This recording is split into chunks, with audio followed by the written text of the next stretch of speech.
right. Well, I am so happy to be back at Rama here in Venice. It is one of my favorite places to stop along the way and check out the energy and the activity. And so thankful for Guru Jagat, who runs this place, who founded this place, to have a chance to offer this book signing, making contact. Where's this book? To the world. And then thank everyone for being here, along with my guests, JJ and Desiree Hurtak, and of course, Kimberly Meredith. But before we get started, I want to do a little opening ceremony with Stephen Golden Tiger. I get all those golden people mixed up. Golden Tiger. And, you know, gongs are very popular at this place. I have an incredible gong there. But Stephen brought his own gong, and we'll just kind of set the tone with that. So anything you want to say, Stephen? A little background? Well, I have an extensive background in shamanism, and it is a treasure to walk in here because I probably do almost all these practices on the walls here, so it's really, really a blessing to walk in here. It is amazing because I'll guarantee you, you are all here because you're supposed to be here. That's just how these things work. So my invitation for you is to park whatever you believe outside the door. Just be present. And hopefully my lineage and the things I carry will do several things. One is it'll open up your divine nature. Number two, to clear all the stuff out, because we need an open mind for what beautiful things these people are going to have to share. So these things, these gongs, these metal instruments, have a beautiful power to, you might say, clear the house. That's why they hang in temples, because the negative energies don't like the sound of this. So all you got to do is just be present. That's it. We're going to do that. So thank you. Thank you, Stephen. Okay. Do you want them to close their eyes? You close your eyes, open eyes. Whatever it is relaxing to you. There is no agenda, no story. Just be present. Okay. Hey, we'll just do like 5 minutes or something like that. Okay.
Thank you.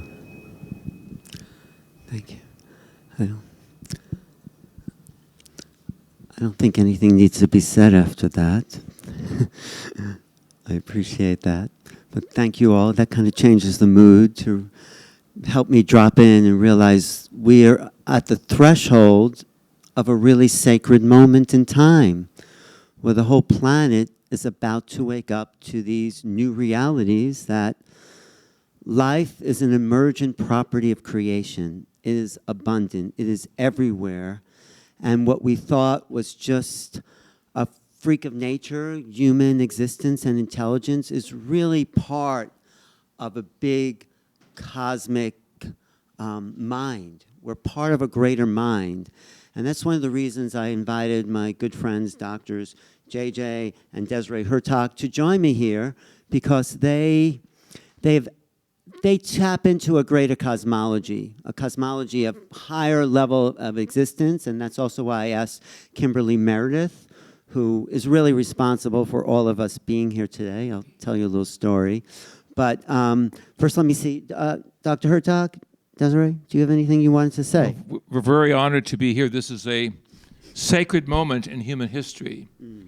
Our hope would be that the higher-ups in the American government, particularly the scientists behind the scene, would put the cards on the table and simply say, we're not alone in the universe. This was known to the ancient Sanskrit tradition, the ancient Near Eastern scriptures, and of course the indigenous cultures. And I'm wearing a teaching belt from the Xavante Nation of Brazil, where Desiree and I represent as honorary chiefs, their tradition of contact with the star nations.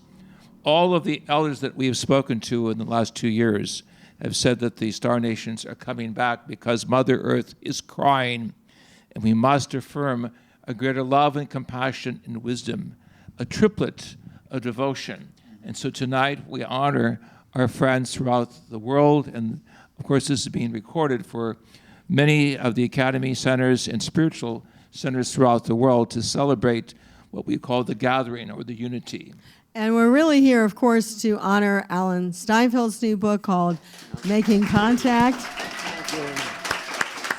Thank you. And hopefully it could not come at a better time, because by June 24th, supposedly, and it's a big question mark still, the government will release some information about extraterrestrial contact. So we're all on edge this week, and that's why you've been seeing so much in the news media. Even ESPN, the sports station, was talking about UFOs, because this is something that's supposed to come out. We don't know if it will, but everyone should be watching right now. But everyone's talking about making contact. I mean, this is our moment.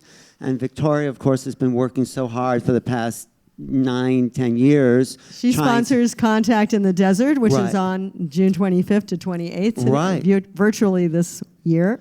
And the reason I was making contact with all the people in this book was because I was a part of Contact in the Desert, which really is the premier event. So watch it online, go to contactinthedesert.com, and just see what 60, 70 speakers and panels and special events that are tuned right into this time. So this is a time of celebration for us Earthlings, because we're finding out we're not alone. We've never been alone, and none of us ever thought we were alone. So that's a big moment in history. But I do want to introduce my good friend Kimberly Meredith, because if it wasn't for her, we would not be sitting here, or I wouldn't be sitting here, or probably none of us would be sitting here. And I'll tell you how it happened. Kimberly had a contract to go see the people at St. Martin's Press, and she was in New York, and she didn't know. She asked me to go with her because I live there, and she said, would you come downtown to show me how to get into the building and just show her around, because she's from Sherman Oaks, right? and it's okay. It's fine. But you know, it was so strange. So we're there, downtown Broadway, Lower Broadway, and I don't think I've ever told you this story before.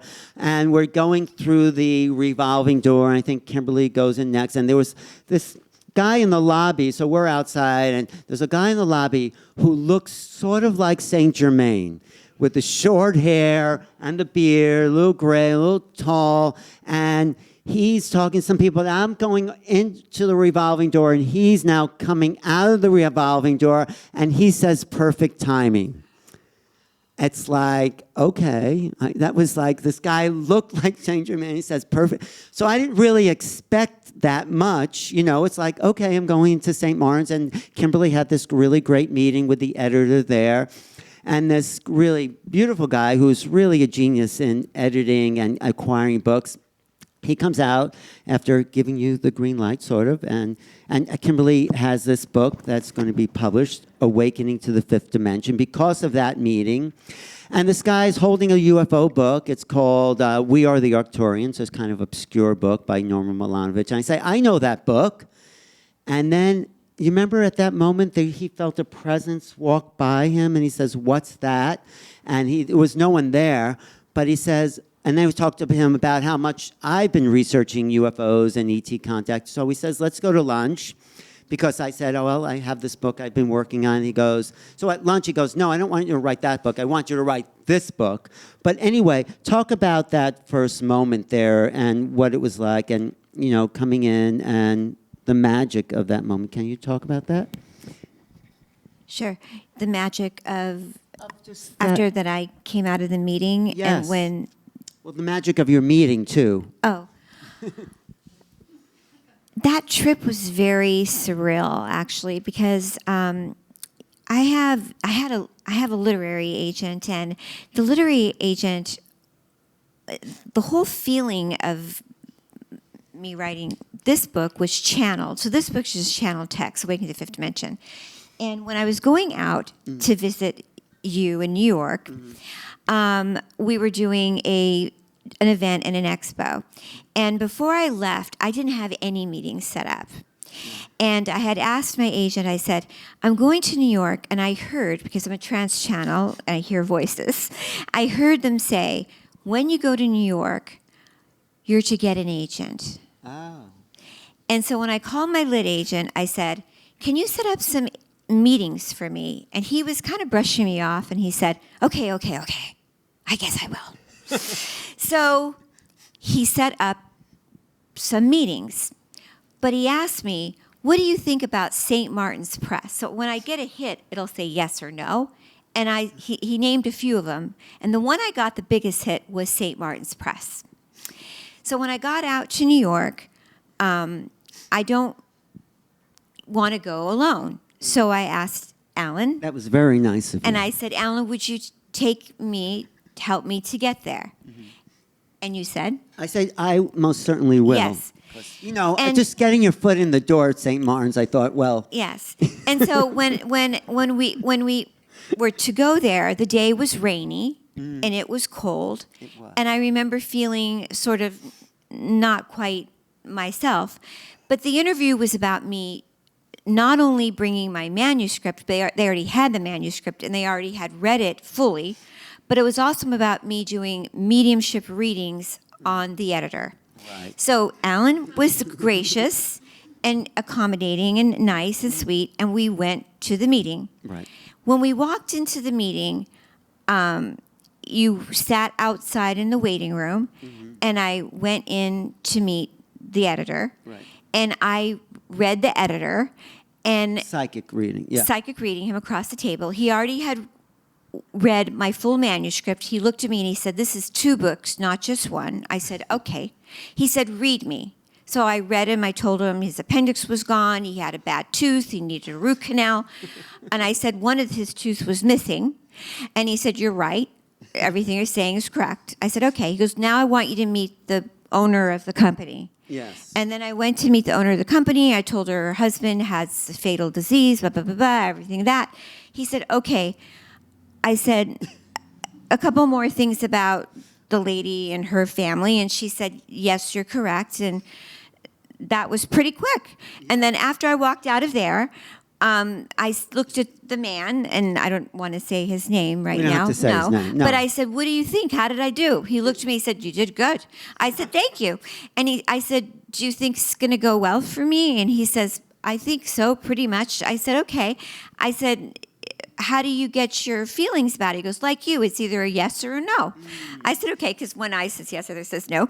And as we're walking back towards the hall, I remember looking over at the wall and seeing all of these books, and they were like Dalai Lama and other authors, and I was looking at the books and getting like, my blinking is like God, God, God, God, God. So it was very sort of surreal and kind of different. Then I remember him walking towards you. Right. And as he was walking towards you, I remember feeling this chills going through my Really? body. I didn't And then know. I saw you and him and thinking to myself, they're going to work together.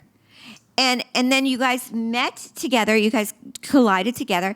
And then as we approached the office, there was a little tiny alien sitting on the desk. There was? Yeah, there was a little tiny ET. You mean like a statue? Oh. There was an extraterrestrial. No, Yeah, it was like a toy or something. yeah, Oh, a toy okay. I sitting thought- on the desk.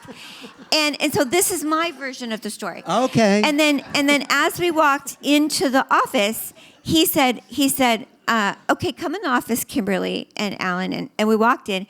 And then you guys were in the office. And then I was in the office. And then we looked, and there was a little extraterrestrial there. And then you guys were talking. And then I remember you guys were laughing and looking. And I remember thinking, what is going on here? Something is happening. And my guys were blinking. They're going to do something together. You didn't tell me that. Yeah, Okay, I'm okay. just telling. Well, the Well, I'm guys are glad telling you- the story right now. Okay, sure. And then I remember you guys talking, and then we walked out in the hall, and then you guys gave each other cards, and then you said, "We'll meet for lunch." I said, and they said, "Okay." And the guys were going, "Yes, they want this to happen," and this was pre-planned way before I left Sherman Oaks. It was? Yes. You're so good. Wow. and that's my story. I didn't know all that story. So I thank you. Wow. And Kimberly is going to tell more of her stories here on Sunday at Rama. She's doing a special event for Rama. But I went out to lunch with this guy, and I said, "Well, I have this great book I want to show you." And I show him my manuscript, and he goes, which is about an old abduction that nobody knows about. But he said, "No, I don't want you to write that book. But I have an idea for you." And he goes, and I said, "Yeah, I know everyone in the UFO field." He says, "Why don't you put together a compilation of all the greatest names and researchers?" And I said, "I could do that very easily." Thanks to Contact in the Desert, of course, because I met these people and we have lunch and hang out. So I said, yes, I could do that. And he gave me a contract. So Kimberly's sort of my agent for setting it up. He liked the idea. He prefers not to go through agents, just so you know. But that's okay. No, Well, no, but you need what to happened get, with me is I ended up having 2 more publishers added on to that publisher, and my book ended up having a whole other journey. So That's I'm good. not sure if he doesn't. No, agents are good because it got us in the door, Kimberly. So anyway, so I took a year, like other people were like watching television for the past year because they couldn't leave their house or apartment. I was working on this book, and it was really the best time. Amazing. It was really Brilliant. You're brilliant and amazing. No, it was just perfect timing, like Saint Germain said to me. It was perfect timing. So, and then I said, who would be a great person to write the foreword? And my good friend Gina Salvati works with George Noory, and I said, Gina, and Gina really got me in that door. So it's good to have friends in this business. And so I just want to, I'll just show you a little opening to, I'll just give you a little rundown of the book here. And let me see, do you see this on the screen there? No, okay. And let me see if I can play the sound here. Oh, but that's not changing there. I just want to show the opening to this. There's a little preview trailer for the book. Is it coming up on your screen there? It's what's on my screen is not on your screen. So how do I get that on this screen? Because, well, okay, I'll be right there with you. But so anyway, while you're getting that, the book is a compilation of 11 of the best researchers, writers, experiencers in the field. And it goes from the exoteric, from the external, from the phenomena like the government, what they don't want to tell us, what they, and the hardware, which is the external, to the internal, to consciousness. It's really all about consciousness. It's all about who we are as human beings, really coming into our own new reality, our new time. It's an awakening for the human race that we are not freaks of nature. We're part of something bigger. And it just impacts the meaning of life in a much deeper way, because if we just think this is an accident, if we just think life is arbitrary and has no meaning, then it doesn't give us purpose. But to know that we're part of a bigger plan, a divine plan, that there's a purpose for incarnation, for existence, gives us a destiny to awaken the greater mind, because we're not separate from that consciousness out there. We're a part of this reality of consciousness. And it extends beyond this planet. It extends to so many other realms. So I'll play this, let me see. Oh, I got this quote from Deepak Chopra. We cannot separate the Earth from its greater cosmic environment. What is needed is a new story, and Alan Steinfeld, making contact is part of that story. And and Deepak doesn't buy any of this stuff, but I said, Deepak, because he says it's all consciousness, and what does it matter because what's here is everywhere. I said, no, Deepak, consciousness is about to take a quantum leap into something else. So what we're calling consciousness is a very small part of the greater fragment of a total reality. So Deepak gave me this quote. Even though he's not totally into this, he was nice enough because people respect him, and I respect him because he is a really great mind, and he's been very compassionate and really is at the forefront of the evolution of what we're all about. But the alien thing, the ET thing, was sort of new, and he's integrating that into a new story. So this is the opening trailer to my book event. From deep, deep in outer space to planet Earth to the red rocks of Sidonia comes a time, an event, a place, a message of making contact. There is no better time for a book like Making Contact. I'm George Noory, host of the national radio show Coast to Coast AM. Alan Steinfeld has put together a well-conceived collection of writings that covers it all. This is a book most needed at this time because Making Contact presents the opportunity for us to prepare to meet advanced civilizations. Someday, somehow in the future, the conflicts that have plagued our species for eons will come to an end. And by making contact, we will take our rightful place among the stars. That's George. Thank you. So that opens the book, and then I have an essay by Nick Pope, who worked for the Ministry of Defense. And the first line of that book, he says, I am the villain of this book because I don't want to reveal the secret. So, but what that does is start a narrative. So the narrative goes from that external secrets and hardware to, and it goes to Grant Cameron, who says, if you see a UFO, you were meant to see it. You are part of the phenomenon. Come on in, Lauren. Lauren Francesca, star of Facebook and her friends. And her dog, George, of course. Come on in, have a seat. Thanks for coming. So Grant, and then we have the third chapter, which really goes into this mixing of science, consciousness, and the evolution of humanity by the Hurtaks. You want to talk about your part in the book, please? Well, we are honored to be part of this amazing story. We pick up where others leave off by showing that we are at a time of accelerating human consciousness, of going from what we call the third dimension to the fifth dimension, beyond the five senses, where we will not only see these artifacts of other technologies, but we will actually engage in personal conversation with the cosmic others, which includes not only the extraterrestrials, but the extracelestials, who are more of the angelic, spiritual, as well as the ultra-terrestrials, who represent really the great masters, the avatars, the thinkers that have come down through the centuries, who represent the higher wisdom of all of the great planetary traditions. As some of you know, part of our work has been based upon my work of actual contact with the higher worlds, where I was taken into the higher worlds for 2 days. And at that end of that experience, I met with several of the astronauts, one of which was Gordy Cooper, who wrote this book, Leap of Faith. He was the Mercury astronaut, went around the Earth, was honored by Kennedy.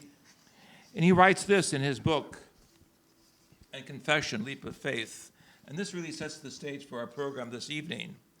But as I see it, our government is now trapped in a big box of old lies.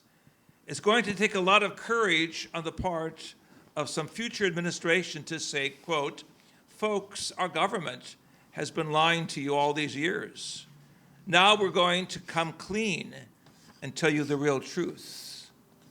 As I said, that's going to take courage, something that doesn't seem to be in surplus of in Washington these days, end of quote. So it's the drama behind the drama, not so much the positioning and pontificating of the government officials and scientists behind the scenes, but what this really means for the persons in the street, because this is all of us together, our contact story of the missing component, which is, of course, the spiritual consciousness which unites us with the other realms of cosmic intelligence. And Desiree was gracious enough to help illustrate some of the pictures or cosmograms that you've seen in our books that we've been able to bring forth in a special language from our counterparts who want us to celebrate. Really, this is the beginning of a major story. In fact, the Keys of Enoch mentioned the year 2004 is really the watermark of where the government will have to admit that the powers that be have occupied our oceans as well as certain sacred areas of our planet, which are strategic areas. Right. So we feel that if the government this week, by the 24th, 25th, does come out with something, it'll, chances are, only go back to 2004, to the Nimitz experiment, or experience, I should say, that was off of San Diego, where for 3 days they saw some unusual scenarios of unidentified flying objects, or as the government calls it, UAPs, which is unexplained aerial phenomena. And one day, literally 2 F-18, all of you guys should know this from all the TV shows that are out there now, but the 2 F-18s were like literally encircling this unidentified flying object that looked like a tic-tac, like the white little balls that you eat and put in your mouth. That's what they called them.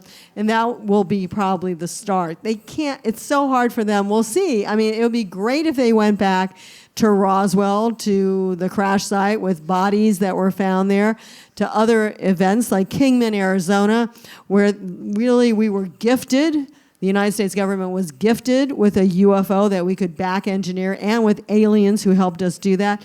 I won't keep going on this until we come back to Alan for a little bit. No, this is an important week in the history of civilization, and it's so perfect that Contact in the Desert is opening their doors right on June 24th, 25th. You know, June 24th, 1947 is when Kenneth Arnold saw 9 saucer-shaped craft over Mount Rainier, and that's where the term flying saucer came from Kenneth Arnold's landing then in Idaho saying, guess what I just saw? And all the news media came around. Then a week later, there was a crash in Roswell, which Desiree said, they're not even mentioning anything before 2004, the government.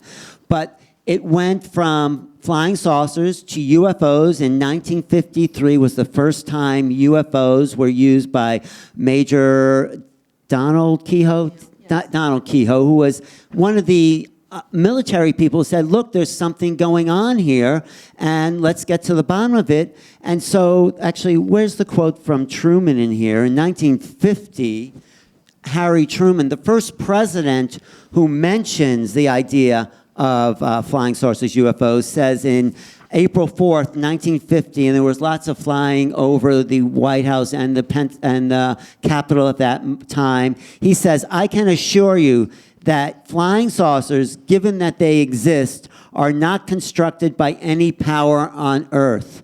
This is from 1950. And now you hear Luis Elizondo saying, you know who Luis Elizondo is. He is really at the forefront of the disclosure movement. He worked for the Pentagon, part of the Advanced Aerospace Threat Identification Program that was funded for $22 million by Harry Reid. He left the Pentagon, although I don't think you ever really leave the Pentagon. Became part of a private organization called To the Stars. And now I think that organization has split up. That was run by Tom DeLonge. So Elizondo's out there being interviewed by 60 Minutes and CNN, and he's saying there's thousands of hours of footage, and it was on 60 Minutes. I love what Bill Whitaker, the reporter, says to him right at the beginning. He says, so tell me, Mr. Elizondo, are UFOs real? And Elizondo just gives him a blank stare and says, come on, Bill, we're already past that point now. The government has admitted UFOs are real, UAPs, and I'll talk about why they're called UAPs. But Elizondo's saying that these are not Russian, they're not Chinese, and they're not ours. And then in an article, he says they're not made from any country that we know. This is a very indirect way of saying that they're alien, but they won't say the alien word, because if that does, that game over, checkmate, we won. But they're just on the verge of saying the A word. So let's see what will come out this week or next week, the 24th, because when we do get that headline, I'll play what Linda Moulton Howe says about that in a second, we will have a breakthrough in our understanding of who we are. We've been lied to for 75 years or even longer. We've been controlled and manipulated. And it is a people's movement now. It is up to us to go out and demand the truth. I just talked to Danny Sheehan last week, who is Luis Elizondo's lawyer. And Danny Sheehan worked for the Pentagon Papers. He defended Karen Silkwood's case against the nuclear industry. He defended John Mack at Harvard when John Mack was said, you can't mention people being abducted. That's against Harvard's rules. And Danny said, no, this is freedom of speech, and John Mack got off. So Danny Sheehan is now defending Luis Elizondo because the Pentagon said, no, he never really worked for us, and that was an insult to a career intelligence officer, and he filed a whistleblower complaint with the Inspector General. And so Danny went to Washington this week to see if we can push this whole thing through on the part of a people's movement for UFO disclosure. It is time. I mean, we're not children. They say, no, you're not mature enough to know the truth. It's like they are treating us like we are infants, you know? And it might be against, you know, top security clearance, all that. No, they are so deep into their lies about covering up, and maybe they did cover up for a good reason after World War II. You know, people were a little traumatized, but let's come out with this. Let's have a people's movement. Let's have an open discussion, which is what's so beautiful about Contact in the Desert, because there's scientists there. There's people open to this reality that are willing to discuss our next level of evolution. This is why we're at such a crucial threshold in history. This is a turning point. When we know, and a lot of us already know, that we're not alone, this opens up a new technology. It opens up biology, like these beings are different than us, what we can learn about the true history of the cosmos.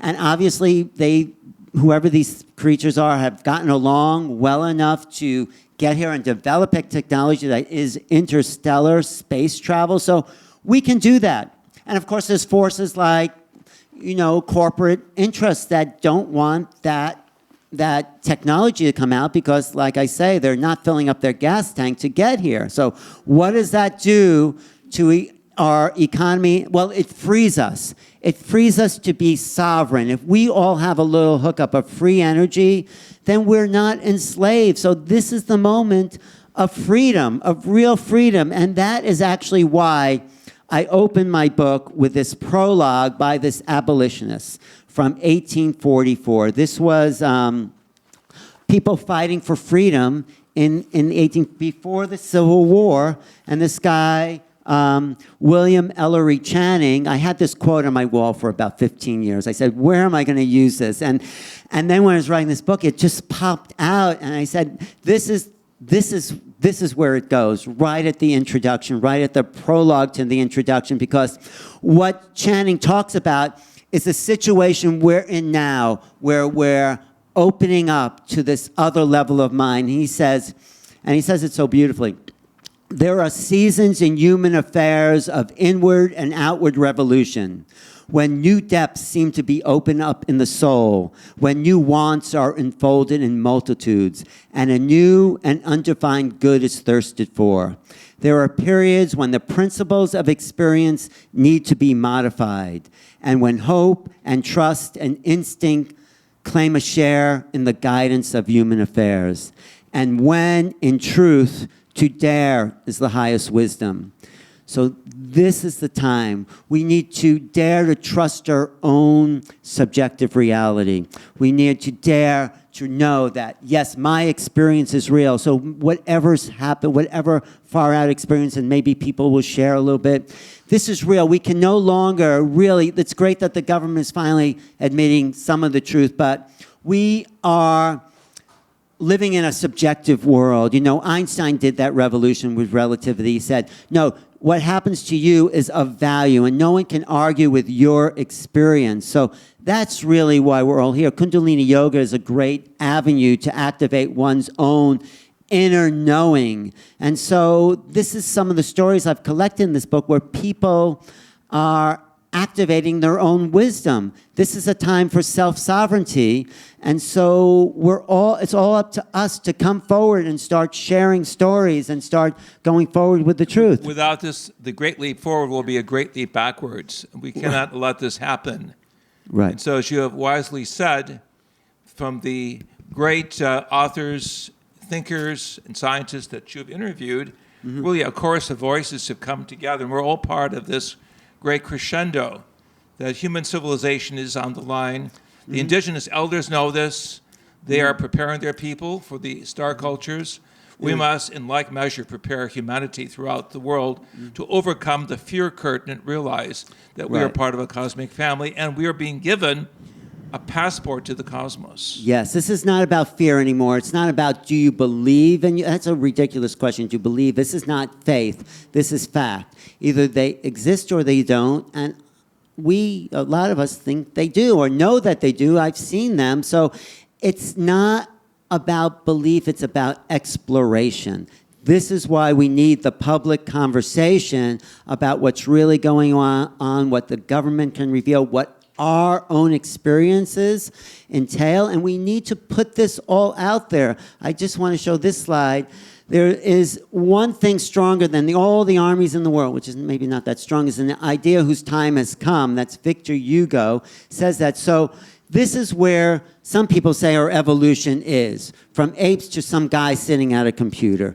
That is a very limited view of reality. We are evolving towards being this center of creation. This is Alex Gray's theogony, and this is where we are. We are sitting in the infinitude of time and space right now, and we're about to wake up to that, because this is what's being activated, the full capacity of our brain to be logical and intuitive. You know, for the last 200 or 300 years, we've just been linear, mechanistic, Newtonian thinking, combustion engines, and if something came from outside that understanding of linear, rational reality, it was laughed at. But there's a whole intuitive side, a whole creative side to us, and this is where we're going. And this is what John Mack says. I'm just going to play a little bit of what he says. This is from an old... So John Mack is the Harvard psychiatrist who said that there are these beings, and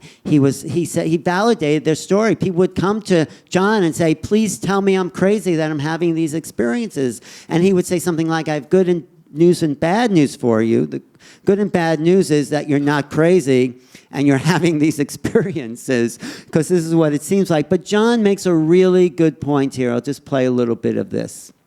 This is an outreach program from the cosmos to the consciously impaired. That's us, the consciously impaired. There seems to be some effort to get through to us. Difficult. God is dead. Nietzsche said so, blah, blah, blah. So it's not easy to get through. But it does seem as if there is a creative intelligence at work here trying to create some kind of a connection, reach us in some way.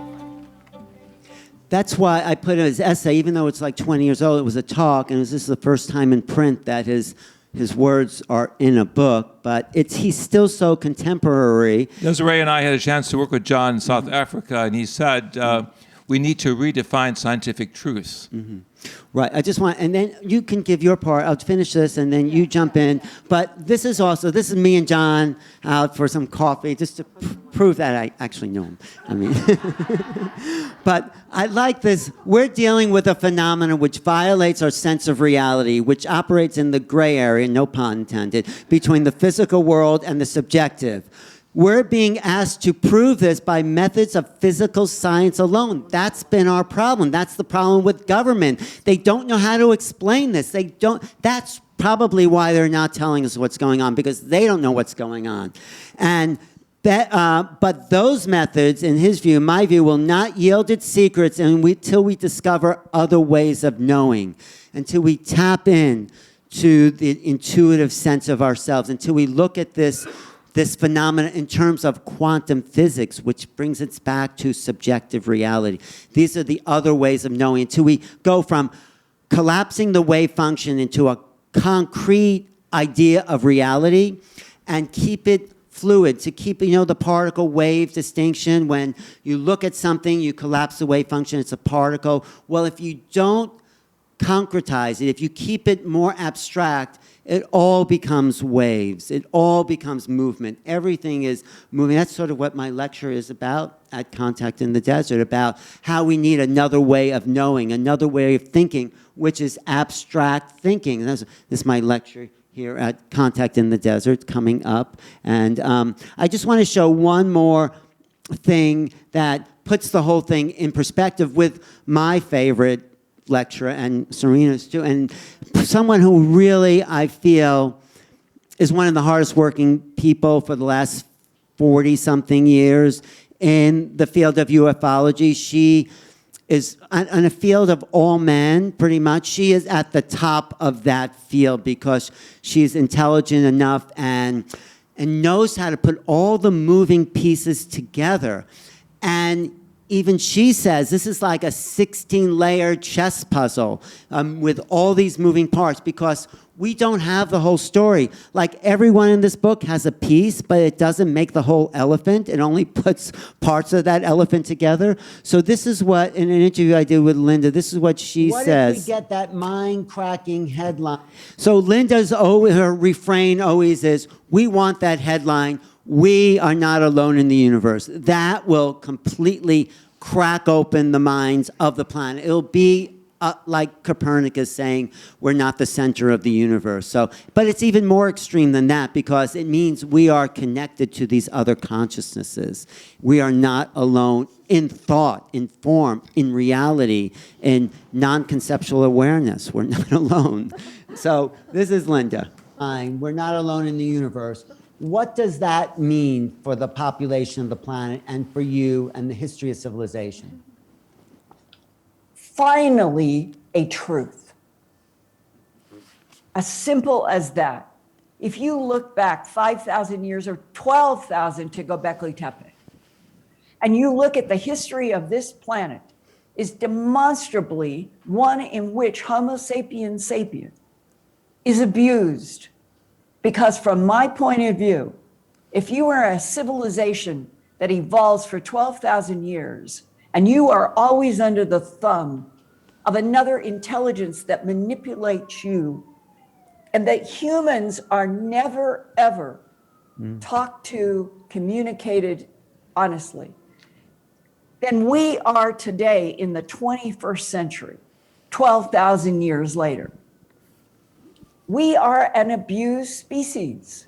And part of this abused species is going out into the Milky Way galaxy and beyond without a single general human population knowing Okay, and but it being told we're not alone. once we do know, what does that mean? What is that? How does that shift our reality? That we are finally being given respect enough for the truth of something so huge. We're not only not alone in the universe, and that I would stress there are other intelligences and they really care about us and they want us to get past this difficult time of lies, deception by other forces that have never told humans the truth. That is why we've got to have this revolutionary headline. And contact. Oh, yes. Making contact. That was This very is- nice. Oh, it is a valuable read for everybody. Thank you. Why is it valuable? Because I know all these people. I know how difficult it is to get to facts, to get to a pattern in which it will help other human beings who have never, ever read any of our other books, seen any of our other films, been to any of our conferences. We have got to start where the news on TV and radio and newspapers begin to understand and start reporting what I have been reporting for 42 years, feeling like I have been pushing a huge 1,000-pound boulder up a hill. We are at the point where it might finally reach the top. Once that boulder starts going, the whole planet changes in relationship to this universe and the understanding that there's probably an infinite number of universes, infinite number of timelines, infinite number of dimensions, and that we, without consciousness, we're tearing into other consciousnesses and dimensions in World War II with the atomic bomb. And we could now solve those issues and move forward as a real intelligent civilization that's meeting these beings on an equal footing. That's what I feel. That would be my prayer.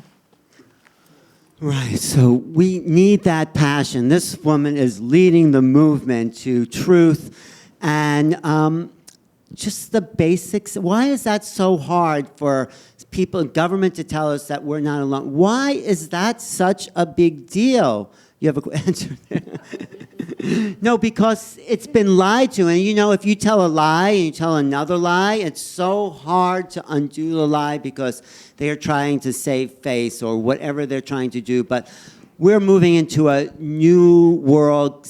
Contact has been up worldwide. I talked to a Chinese ufologist. Chinese people are having this contact. Italy, actually, you know, there's so much going on, just not here, but everywhere. More sightings. Cheryl Costa just wrote a book about increased sightings around the world based on reported sightings. And those, I mean, I would say for every reported sighting, there's probably 50 or more that go unreported. So they're coming, ready or not. And that's why the subtitle of this book is Preparing for the New Realities of Extraterrestrial Existence, because when we're prepared, we can meet them on an even playing field. And I'll just end this little part of the program by something I put at the end of this book by Joe Dispenza. And he's very open to the whole idea of other thought forms, other beings being here. But this is the key. Joe Dispenza, who's a friend of mine, he says, knowledge is a precursor to experience. The more knowledge you have, the more prepared you are for the event. So everything we're doing, everything we're saying, everything Victoria's doing is preparing us to meet the other on an even playing field. Not to worship, not to idolize, but to meet them, because the essence of who we are as souls incarnate in the infinite mind is equal to those beings. They may be more intelligent, they may have greater technologies, but they're not greater than us. And if we can meet them on that level playing field, we will actually be open to the secrets of the universe, maybe, or some of them for the first time in human history.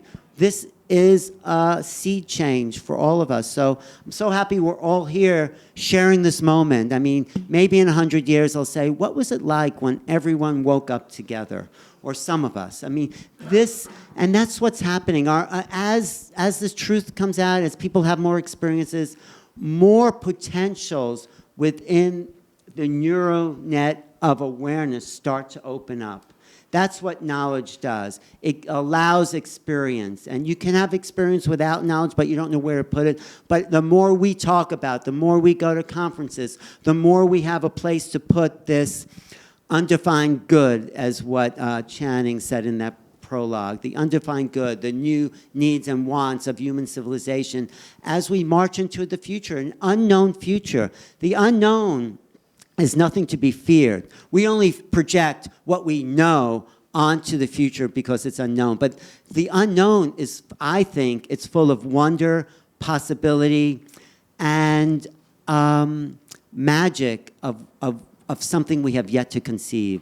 So let's not go into fear. I don't think fear is that, but there's a lot of people said, should we be afraid of these? No, this is a time of revolution, of possibility, and I'm really excited about this. I know I'm passionate, and Linda, Victoria, all of us are really doing our part to make something else possible for the human race. This is not so much about aliens or whatever that is, it's about us. It's about possibility. So that's why I want to bring up my good friends, JJ and Desiree Hurtak, because they've been living on the edge of the unknown. Dr. Hurtak had an experience in 1973 where he did a sacred mantra, and the doors to these other realities opened up. And he was taken, I know he doesn't like to say this publicly, I'll say it for him. He was taken with his body to these higher realms, to these Buddha-type realms or beyond, and came back with amazing knowledge. And this is our potential as we open these doors to new realities, is to bring back, to download new possibilities that will evolve our race. Each one of us is that creative potential right here. So thank you for joining. Thank you, Alan. We serve humanity with your enthusiasm. Some of you may know our work, the film known as The Merkaba Voyage of a Starseed, and also Light Body, give the experience of swimming in hyperspace. The great challenge before us is not simply seeing other technologies from other worlds, but to understand the consciousness shift that must take place. It's very similar to what happened when the Spanish came to the New World. Many of the Indian or indigenous elders did not see the ships on the horizon because their mindset was not prepared to see something that was so unusual that was there upon the ocean of consciousness. And so we, in a certain sense, are the navigators of a whole new world. We are being prepared not only for cosmic contact, but also to be cosmic citizens growing up in a vast and awesome universe. Right, so I want to start with just a few interesting slides, and then we're going to just talk with Alan like we've been doing, and hopefully with I want Kimberly to read some well. of her, because it is about going to another dimension, and her book, Awakening to the Fifth Dimension, is really key to all this. Right, but starting and going back to Contact in the Desert, this is one of the events that we did afterwards, which is go into the Integratron. And actually, we knew the maker of this device, which is George Van Tassel. It's out there by Landers, which is by Yucca Valley, north of Palm Springs. And just to say, this guy had a contact experience in the desert in the 1950s. And he was able to record his documentation, which is the subject of a film that Alan participated in called Calling Our Earthlings. Mm-hmm. He was also visited by leading members of the scientific community because he worked with Howard Hughes, who was the boy genius who built the biggest airplane in 1942. But he wrote through his, quote, information track, the fact that we were being prepared for cosmic civilization. Right, and he felt that we actually don't live long enough, because he felt if we did live longer, we would all be a little bit more enlightened and caring and able to help one another in a greater way. So he actually created this thing called the Integratron, which is now used as a sound chamber. We do meditations in there for rejuvenation, mostly to help heal one another and your body, but also as an anti-gravity time travel machine. We do actually on the day after the Contact event, Contact in the Desert, it's an outing that Victoria has arranged for us, and we go almost every year that we can to do this really powerful meditation in the sacred area. This is the video, Calling All Earthlings. We actually have copies back here because he really was someone who manufactured something connected with alien intelligence. And I brought one of the advisors of President Kennedy out to meet him. And he had the earliest Contact in the Desert gatherings in the 60s. People would show up at Giant Rock, thousands of people. This was an indigenous holy area of meaning far before Western scientists and engineers made it a landing area. Right, and the being he saw, so he was sleeping underneath the rock at the time of his contact, and for something just woke him up, and he walked outside, and first thing he saw was this being called Soganda, and it was walking to him, and then behind Soganda he saw this flying disc. And when he talked to Soganda, and who gave him information, he was supposedly 400 years old. And what's interesting, and this is something that I think is key to Alan's book, instead of just being nuts and bolts about extraterrestrials, it says, and we say it, and I think Grant Cameron says it as well, once you've seen a UFO, you don't even have to be talking to the alien from them. You are entangled. Now, this is a quantum physics term, but once you're connected, you are always connected. And we had a great gathering in Sedona, which has been open since May of last year, for Alan's book. We had 250 people at Unity Church, and it was fabulous. But we also had Travis Walton. How many people know of Travis Walton, Fire in the Sky? Right. Okay, but he said something at this event. Alan made him say it. You know how Alan does that, right? He's fabulous. Anyway, he said that in addition to his big event, that the Pillar of Light, that he kind of got caught in and was gone for a week, he remembers 30 minutes of it. That was 45 years ago, right? Yeah. And that's amazing. I mean, we all thought it was 1975. but after that, he actually was I think it was Burbank, that there was an event, and he and his son were there, and it was some sort of UFO event they were talking about years and years ago. And coming out of that event, over LA, they actually saw a UFO. It was really low. It was over the car. You know what he said to his son? Don't get out of the car. But it was the first time he acknowledged another sighting than the original one in 1975. And he said he's seen a few others in Arizona. And the idea is, once you've seen them, once you've connected consciously on any level like this, it is entangled, it's a non-local reality we live in, you are always somewhat connected, or they're always around or can be around. So he confirmed that as amazing. Someone who never talked about that, and he was kind of told not to say too much because his event was so profound. No, he didn't want to come out and say like, oh, he's had other experiences, because it'd make his original experience look a little weird. What night was it? Sorry, 2:00 in the morning. It's okay, we don't. Yeah, we'll stop that. This is his too shaky. Okay. So besides the acceleration going on with sightings, the American government has been studying the power of the mind or consciousness for well over 40-some years. And I and Desiree have had the privilege of working with some of the best mathematicians and physicists who've studied not only the information track of those who have been in alleged contact, but also those who are making contact. And when Uri Geller was studied at SRI, which was connected with Stanford University some years ago, an actual spaceship appeared over the SRI FX facility. I detail this in our new book called Mind Dynamics in Space and Time, which is the real X-Files of the government, over 600 pages of documentation of the top scientists who were there to disprove the power of the mind in contact with higher intelligence.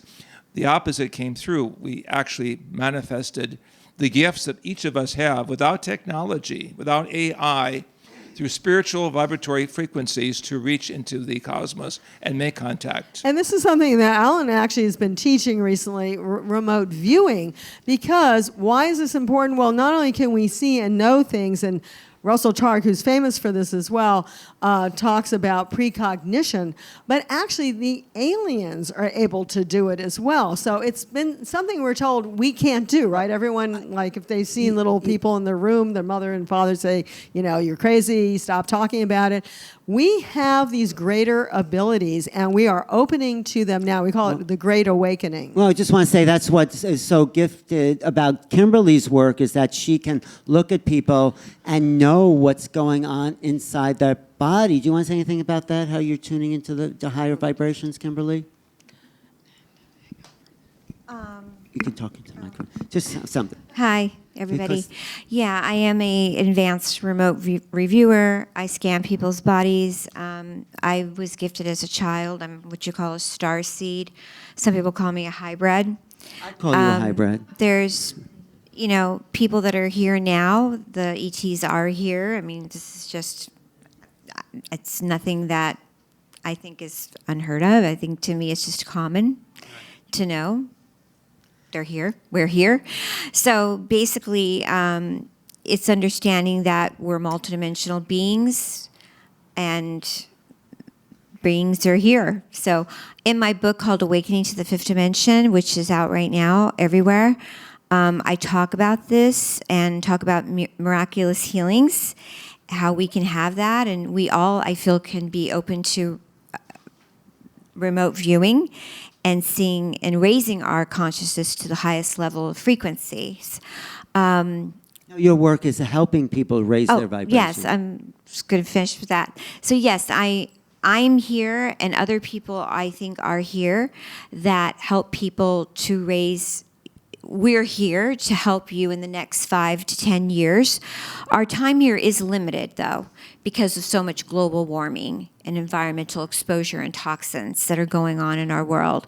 But I do feel that we're in a good time, space right now to, like right now, the book that Alan wrote, which is a must read, is going to help you advance yourself to understanding why he's and why all the people that are in the book needed to get out their information, and why books like mine and other people are writing things right now for you to learn about how to Because we're here be to more, awaken. let me finish. Sure. Be more in the fifth dimension and beyond. So beings like ETs are in the higher dimensional frequency, as you know. But it's not just about they're coming here to help us, not scare you. Right, exactly. I have something in here if you'd like me to read it to you that I wrote. Yes, please. Because her book is about how we're going to shift this vibration, and the Hurtaks will also talk about that at the rest of their presentation. But we are shifting our awareness to these new laws of creation, the fifth dimensional views of. Why don't you talk, because you're No, go ahead. I'm waiting. No, go ahead.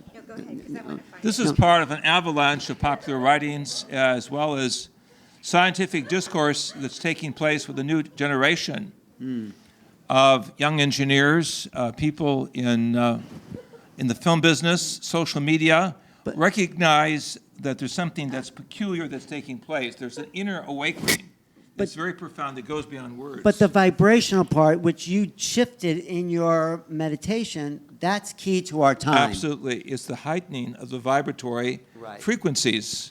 And So that's we're- the key as we reach out as biotransducers, or to use fancy words, as we begin to realize we are pillars of light, we are pillars of communication, to recognize what the ancients and the indigenous always knew, that we were in constant communication if we wanted to be. Go ahead. Thank you. That was beautiful. Thank you. Wonderful. Thank you so much. So many people here and some people out there that are listening right now, some people already know a lot of the things we're talking about, and some people it might be new.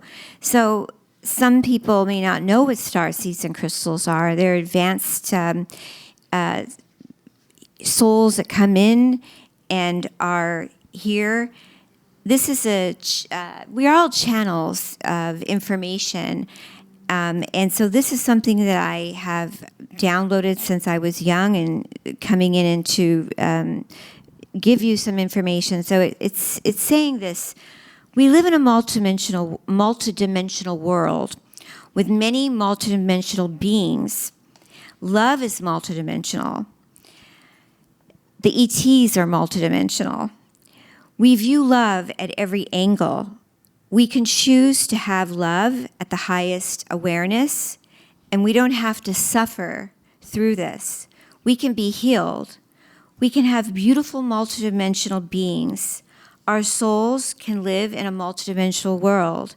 We can be immortal, infinite, divine. We don't have to suffer. We can be healed. We can have and be born into a world and bring in the star seeds and the crystals, move out of a third-dimensional body. We can be the angelic light being that we're meant to be and have this beautiful earth plane. We can be complete in this mission that's supposed to happen and unfold in a purpose of helping humanity live in this beautiful way. We are ready for the ascension, involving raising the energy into the highest earth plane, the vibrational frequency. We are ready to shift into the consciousness with the highest heart-based conscious universe.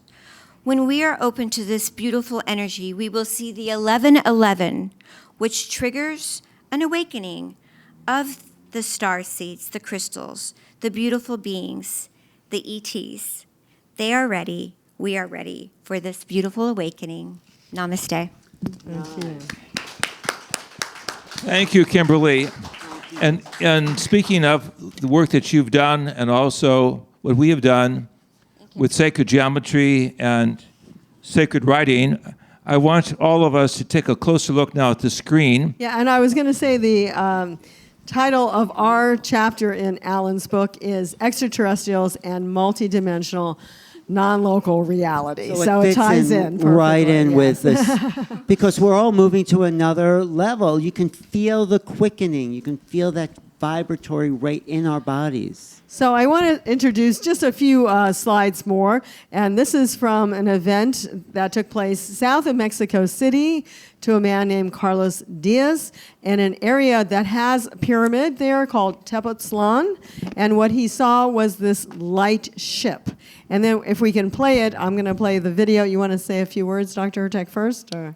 My former student who became a very famous journalist, Jaime Maussan, was able to supply Carlos with a movie camera, and what you're going to see now is a few minutes of this golden spherical form taking on many shapes. So it starts with Dr. Hurtak talking, but then you'll hear a unique experience because people, say, okay, they've seen a UFO or they've seen an alien walking. He actually had a real close encounter with the... And these are plasma forms. They're not really physical. Correct. Of this Examined by dimension. the University of Mexico. There were no metal parts, just a series of plasma layers. So let's listen to the video. It's short. Ooh. What causes this strange luminosity? We still don't know. For Professor James Hurtak, the Carlos Diaz experience brings together the scientific and spiritual perspectives of the future and delivers a key to an interdimensional physics. Carlos Diaz documents are very important because they show a different category of intelligence, of what could be called the bioplasmic form of intelligence that is even beyond the extraterrestrial, which is using metallurgical or physical spacecraft. Is the Carlos Diaz ship of light an interdimensional gate? A projection from a parallel universe? An alien spacecraft? Why does it appear so frequently over the village of Tepoztlan? Is there any connection to the ancient cultures of Central America? Only the experience of a simple young man from Mexico might be the answer to all these questions. The first time he invited me to go consciously into a ship, I saw my friend getting in first. He went through this fog-like light When more than half of his body was inside of the light, his body got sucked into the object. So what I did first is that I put one hand into the light to feel, and to my surprise, it went through the light, and inside I felt a nice temperature. When I took my hand out, I was very relieved to see it was still in one piece. So that gave me the confidence to walk in. And when I had my body halfway inside the object, I was sucked into it too. But once you are into it, there is nothing you can see. You just see yellow light all over. You don't feel your toes, you don't feel the floor, but the sensation is very peculiar, because you feel very peaceful with a lot of love within you.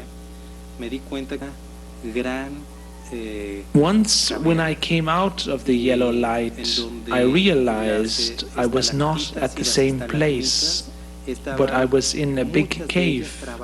It had stalactites and stalagmites, and between them I saw several sculptures and ornaments, which were of the art of the Maya culture. This big cave was the place where the ship hovered, and there was a kind of path we walked through, and we came to another cave, and I saw there many people who were very kind to me and greeted me, very nice people. But the particular thing about this cave was that there were 7 egg-like spheres of yellow light. After we got to this place, my friend stuck his hand into one of the eggs and took out a small ball of light, also yellow, and said that this little ball could project a ray that would touch my 7th vertebrae in the middle of the spine, and it would take all the information which is in my neurons.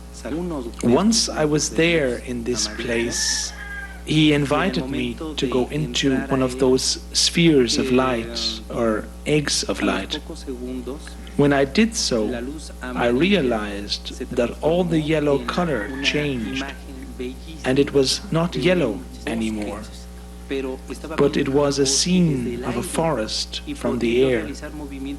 It was like if I was flying, and then I saw on each of my sides a wing, the wing of an eagle, and I realized that what I was looking at was the information from an eagle, his memories that they had stored into this egg of light.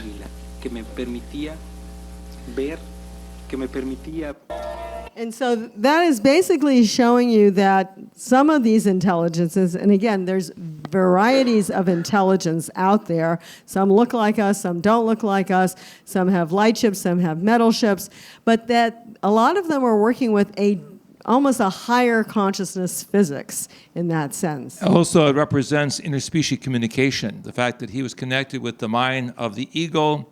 The symbol, of course, is very dramatic.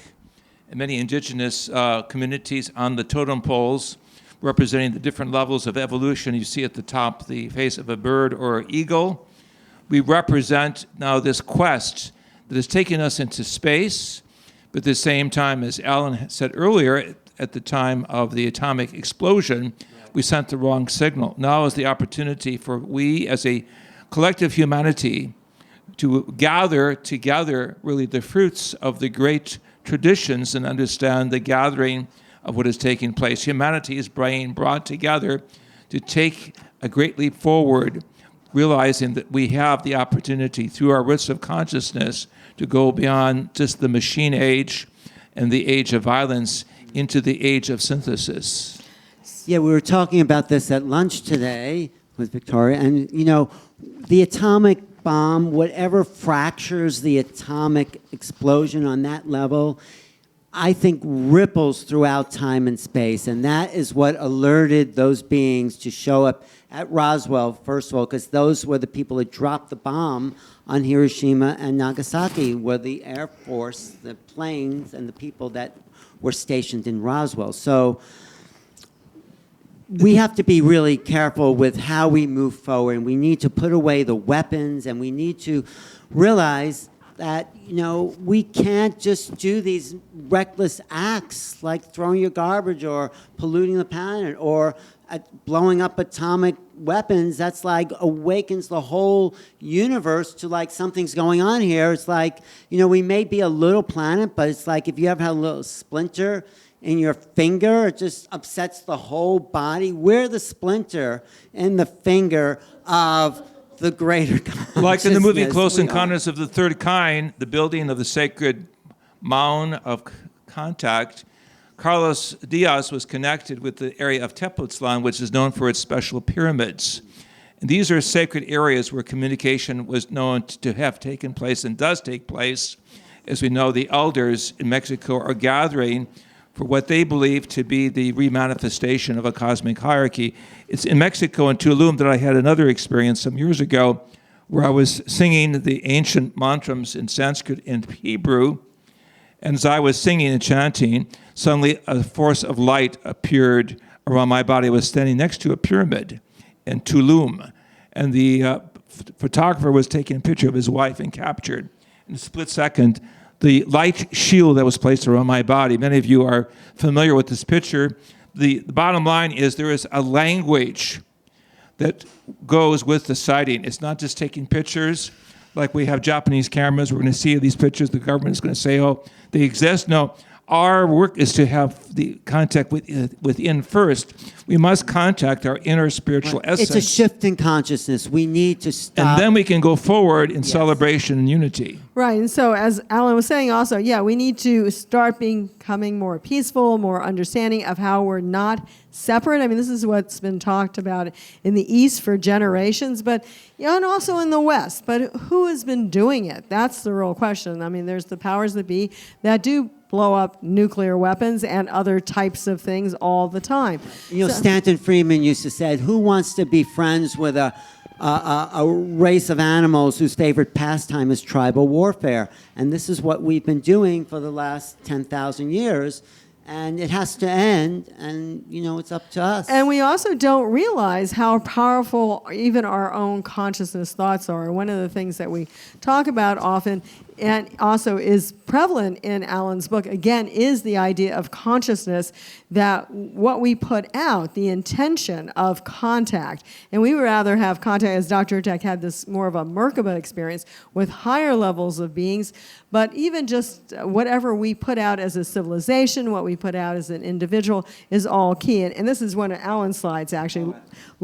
Go ahead. Looking for the consciousness in the brain is like looking for the announcer inside the radio. We are receiving frequencies. We're picking up the signal of this soul that we are in this hardware through the software of the personality, but we are not necessarily the body. We have a body, of course, but we are the signal coming from the source of creation. So if you think you're your body, then that really limits what we are. But if we think we're the body and all this amazing possibilities that we're connected to the infinitude of creation, then so much more opens up to us. And that's what these tankas are all about. Like, this is, you can see it in the room around you and other places. You have the Buddha that's tuned in, but he's projecting and receiving, we'll say, from all the different realms. And I know in the Eastern tradition, a lot of this is all within us. But in actuality, we believe that it's within and without, so that the Buddha does know that there's many realms of intelligence, and he has experienced other worlds and other spaces.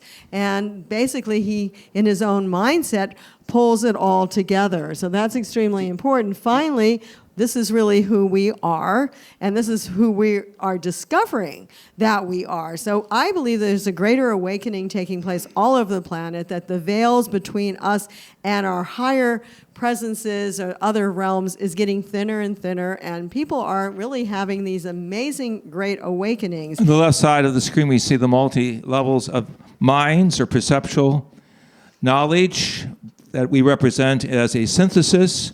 On the right-hand side, the vibratory bodies that we have, measured by German and Russian parapsychologists.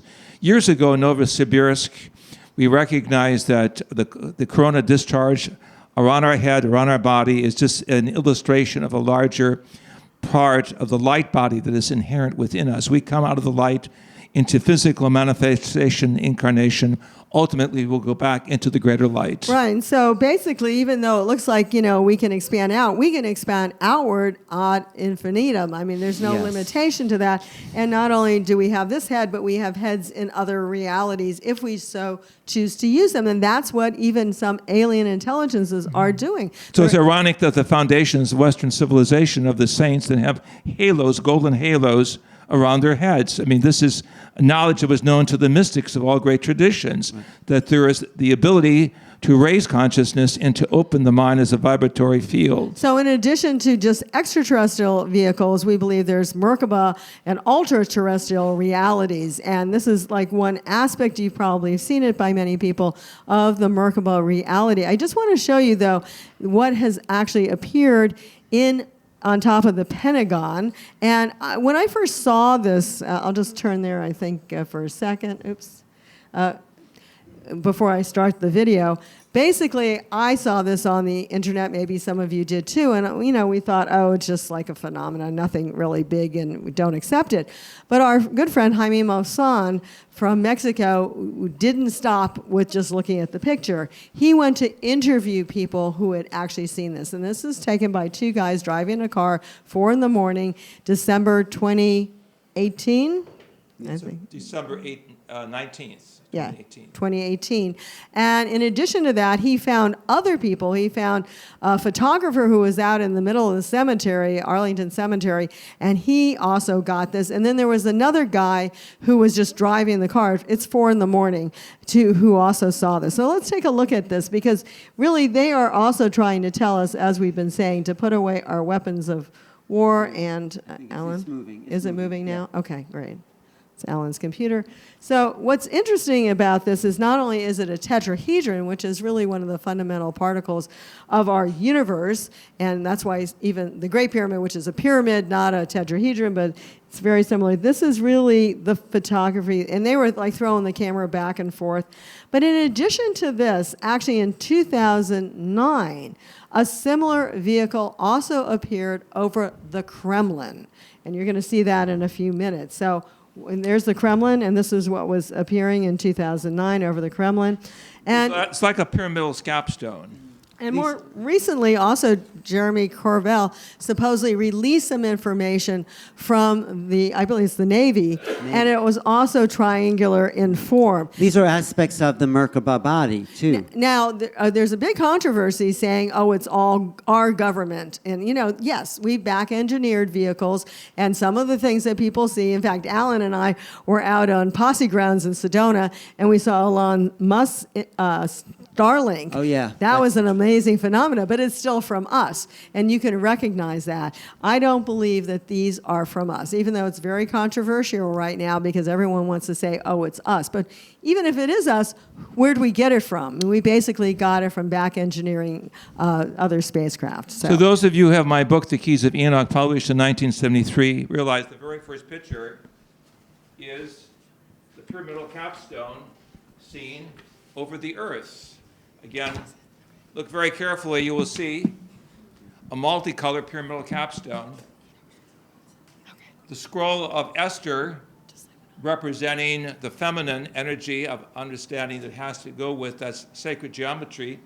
And the pyramidal capstone with the multicolors represents all people coming together, realizing the sacred geometry of the carbon atom, which we are from in the physical nature of our body, our incarnation, uses this as the central geometric design. It's the most essential primary geometric form for life on Earth and in the universe. So it's the one that would appear in the sky saying, hey, you guys, put the pieces of the platonic solids together.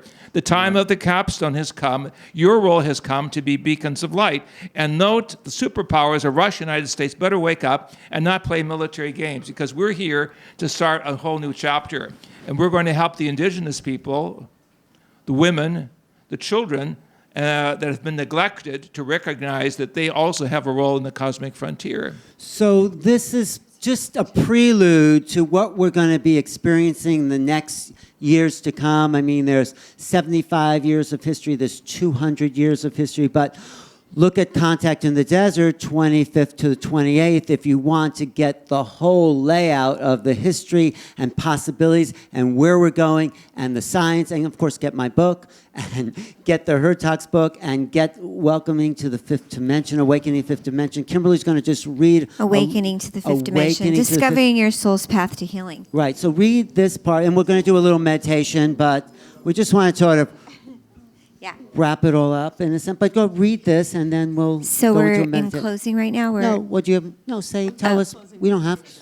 We're Go going to ahead. do this, and then we're going to do a meditation? Yes. Okay, great.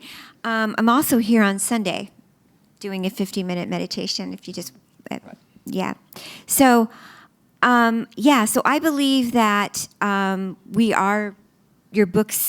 his book is amazing. And we are moving into the fifth dimension. And even though things do seem like sometimes we're stuck in that third dimensional frequency, I do believe that we are absolutely moving into the ascension. We are in that energy. So this is something that I channeled in the fifth dimension, Awakening Fifth Dimension book. So let's take a deep breath. Inhale and exhale. Inhale through your nose. Exhale through our mouths.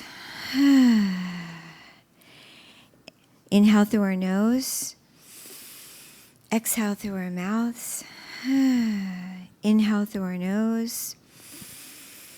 Exhale through our mouths. This is called the magical fifth dimensional peace prayer. And this is about the peace, the peaceful energy of going in to the fifth dimensional cosmic light, love, light, peace, joy, and abundance. I love being in the magical fifth dimensional frequency of love and peace, where we all are pure love and light and peace. The existence is non-judgmental and awareness. We are beyond all time and space, and all love is in the perfect place.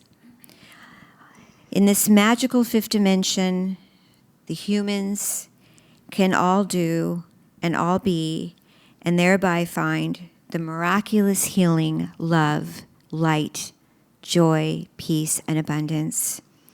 The love is of the omnipresent, is centered around all civilizations to have one underlying focus of peace and service.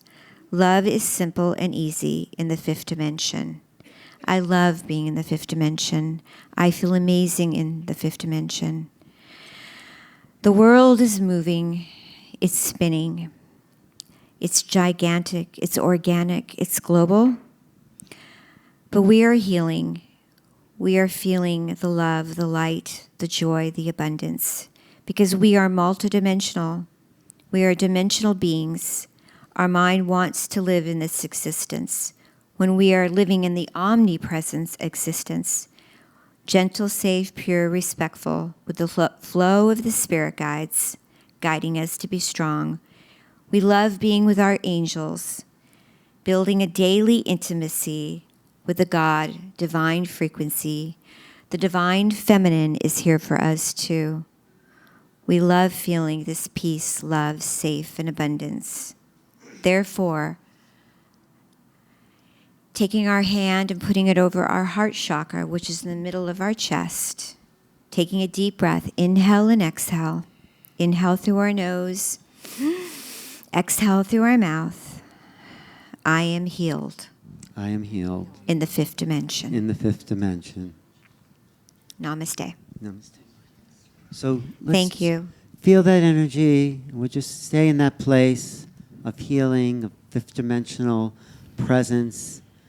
Just see your crown open up to the higher heavens as those waiting for us to awaken are there, present for us to meet them, to start making contact. And we see the vibratory nature of all life, particularly within every cell of our body, as a little jewel coming alive. We feel the vibratory field from our feet, through our solar plexus, through our heart, our throat, our third eye, our higher mind, in the crown of light, as in ancient times with the saints and avatars, also in the present time where each of us becomes a citizen of Mother Earth. We feel the great vibration. And we also become a citizen of the cosmos. And we soar with our inner nature into greater realms. Yes, we can visit other planets, or we can ride upon the sky within ships of light, or we can go into the 5th dimension, the 8th dimension, even the 24th dimension, in greater realities, in new realities for some, or part of the cosmic memory for others. And so with this, let us put the energy of love, as Kimberly said, out to the planet.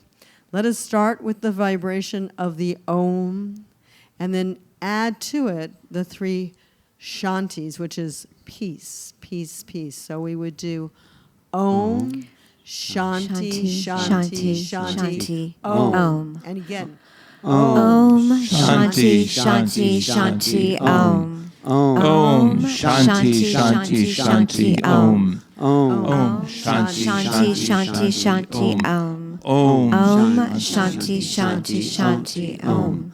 Om Shanti Shanti Shanti Om. Om Shanti Shanti Shanti Om. Om Shanti Shanti Shanti Om. And as we connect the eye of the flesh with the eye of the heart, with the eye of the mind, we receive what is known as the triple power of realizing the inner triad, the spiritual essence that is expanding. And as we expand now into a whole new realm of consciousness, global consciousness, and beyond that, cosmic consciousness, we add to the end of the mantra the ancient Hebrew Aramaic words Ein Sof, which means the limitless light, the superluminal light that now we're going to begin to use in the advancement of human civilization. Yes, and that term is Ein Sof, and the idea is the Ein is no soft limit. So there's no separation amongst us here. There's no separation amongst anything in the universe and us. We know this from remote viewing.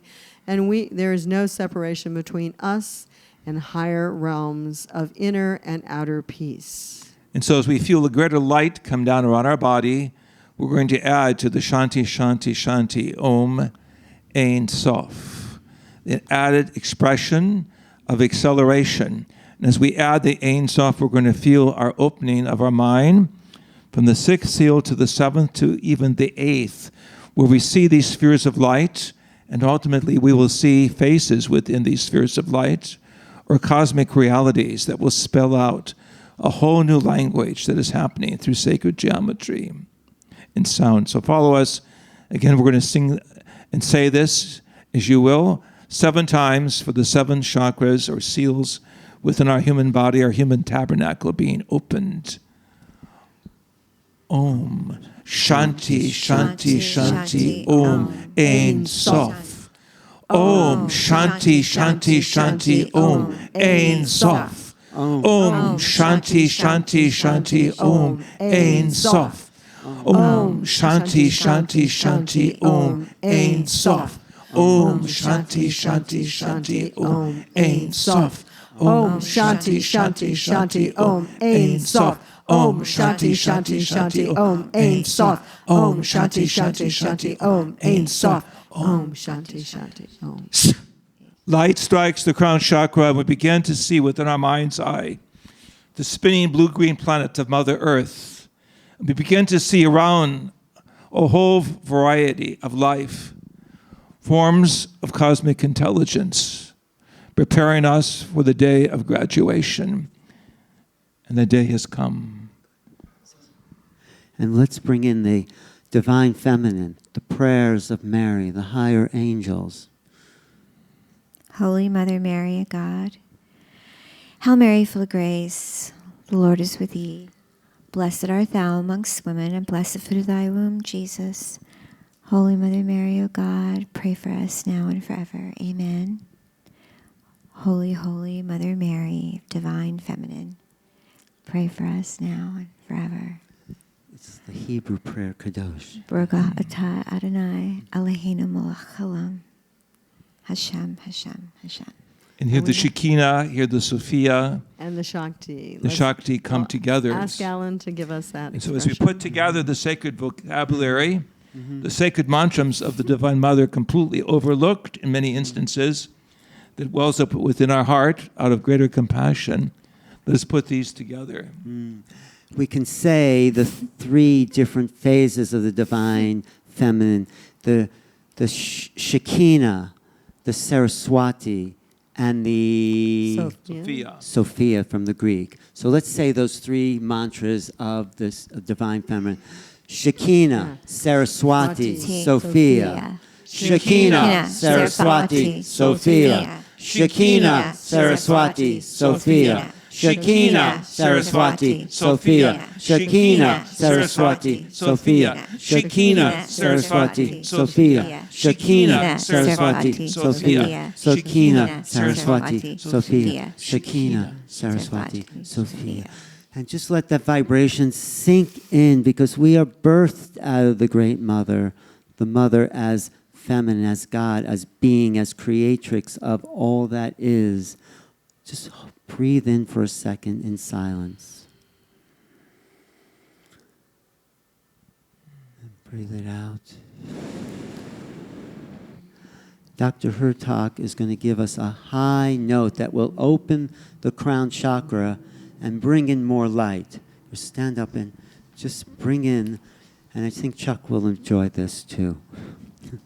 This is the vibration of the Most High God, Elyon. I'm going to sing it 7 times and feel the vibratory system through your body, being raised on high, realizing the unity of the divine and the human family coming together.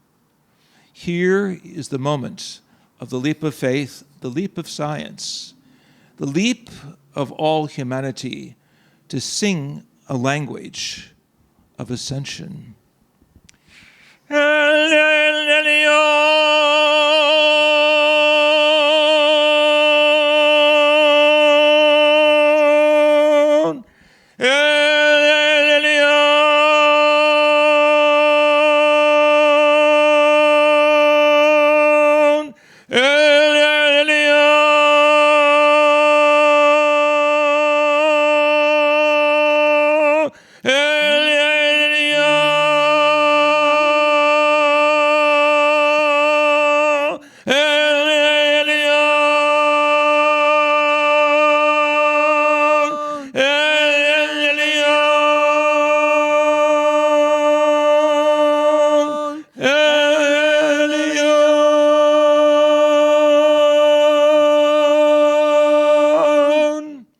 As we put on the crown of glory, as we understand in the prayer of the Vater Unser, our Father, as we understand in the prayer of the Hail Mary, as we understand in the ancient prayers from the indigenous of the Divine Mother of the Earth, in the Sanskrit Durga, in the different languages, we see we are all being vibrated into a new language that the ancients knew was at the beginning of creation, the language of sacred vibrations out of which we came and to which we will return. May this sacred language of all sacred melodies and expressions of the divine bring us into a rapture of going into the 5th dimension and reclaiming our spiritual birthright, that we are sons and daughters of eternity. And in so doing, may the next page of the book of life, that Saint John the Divine called the Bibliothesoes, the book of biology, be lifted, that we may see under our flesh the spirit and the glory. So let us go out into the world full of wonder and joy, possibilities, as we reach up, as those out there reach down, and we start making contact with the greater realities, the greater brothers and sisters of light that are waiting for us to wake up at this time. And so we can say, Kimberly, would you want to finish?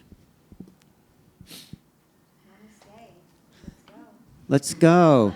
Blessings. We say, Amen, Amen, Amen, and Amen. Thank you for being here. A little celebration of life. We have books for sale in the back Those table. of you, Alan's books I especially. want to say this in due respect for our brother, Alan. We're honoring you. For those of you who are not aware of some of our work behind the scenes, we have the book on the real X-Files available in the back, Mind Dynamics in Space and Time. And order Awakening into the Fifth Dimension. It's you can order it now, pre-order, because this is where it all began, in the fifth dimension with Kimberly. So thank you all for being here. We're going to be in Ojai on Sunday. Join us in Ojai. Thank you, Stephen. Thank you, Gina and Terry and Serena and everyone. It's fun to And be some of in you may Victoria. have personal things you want to share with Desiree and I. Will be here at the front for the next 20 minutes. And thank you, Rama. Thank you, Guru Jagat. Thank you for allowing us to be in this space. This is a sacred space. It is a holy space. And that allowed us to go even further in these mantrams because we've been in this space. Thank you all. I'm Alan Steinfeld. Thank you. All my old friends and new friends, my good friends. Thank you. Gina Salvati, thank you.